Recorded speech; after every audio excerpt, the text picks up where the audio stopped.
I finally get to the front of the line at the pharmacy. I've been waiting for this medication for weeks. I hand over my insurance card, I confirm my name and my date of birth. The pharmacist types all this information in. She pauses, she slowly looks up at me, and she tells me that that'll be $980, even with insurance. I calmly step out of line. I call my insurance company. The prior authorization was done correctly. In fact, everything was done correctly, but I still owed $980. And I'm a physician and I couldn't understand why. I had done everything that I needed to, but the medication was just right over the countertop, but it felt so far away. I could feel this frustration building inside of me, not because of the money, but because I didn't understand why. And that was the worst part. And I know that a lot of my patients have felt the same way that I have. I want to share this experience with you so that we can understand how insurance affects us. And so I want to start from the very beginning. I've struggled with this particular health condition for over 10 years.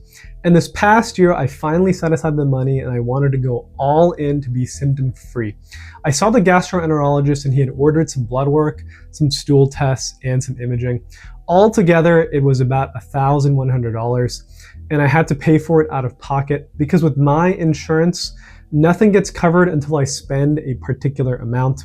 That is called your deductible. Mine was $1,100. So even though I was paying monthly premiums, insurance wouldn't kick in until I crossed a particular line. After all of those tests, I had one final test remaining, which was the upper endoscopy, which is like a colonoscopy, but the camera goes through your mouth and it visualizes the esophagus and the stomach. After the endoscopy, I received about 4 different bills, one for the facility fee, one for the actual endoscopy, one for the anesthesia, and one for the pathology. The total amount was a whopping $18,000. So finally my insurance kicked in, but not in the way that most people think. Insurance doesn't cover everything, they cover a particular percentage. In my case, they covered 80% of the charges.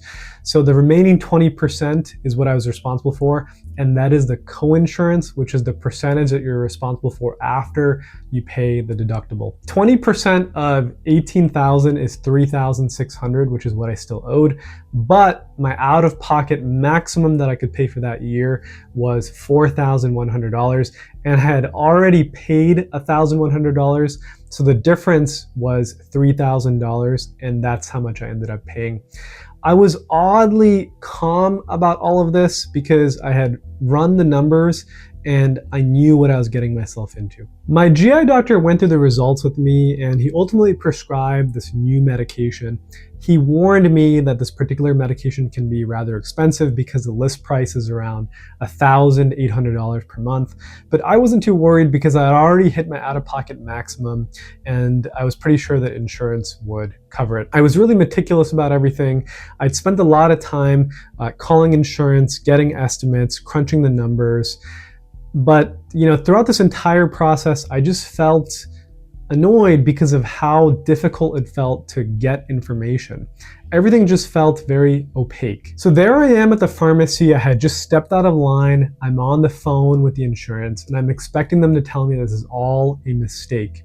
But instead they tell me, this is a tier 3 medication and therefore your out-of-pocket maximum does not apply. And I remember sitting there thinking to myself, what is the point of all of this? I paid my premiums, I hit my deductible, I paid my out-of-pocket maximum, but I still wasn't covered. I just felt very exposed. And this is something that I wish more people understood about the business of healthcare. There's almost always an asterisk. The out-of-pocket maximum seems like a finish line, but what it really is a finish line with a lot of exceptions. For example, it might not include out-of-network care. It might not include certain brand medications. And sometimes flat out, your insurance will spell out that certain services are not covered at all.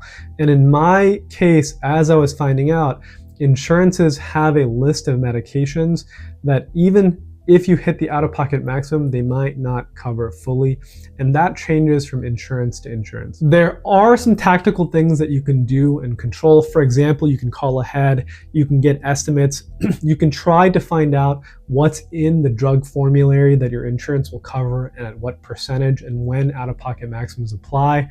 But if you think this is about being more careful, you're missing the bigger picture. This is about understanding why.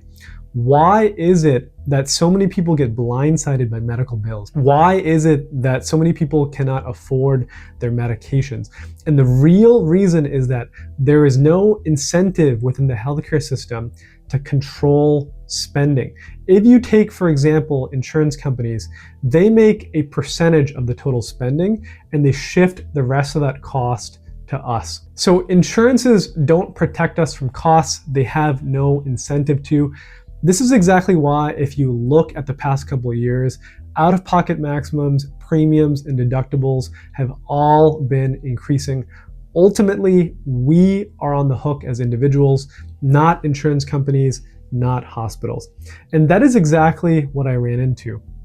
Understanding the incentives of each player in the healthcare system is not optional anymore. This understanding is where personal protection and control begins.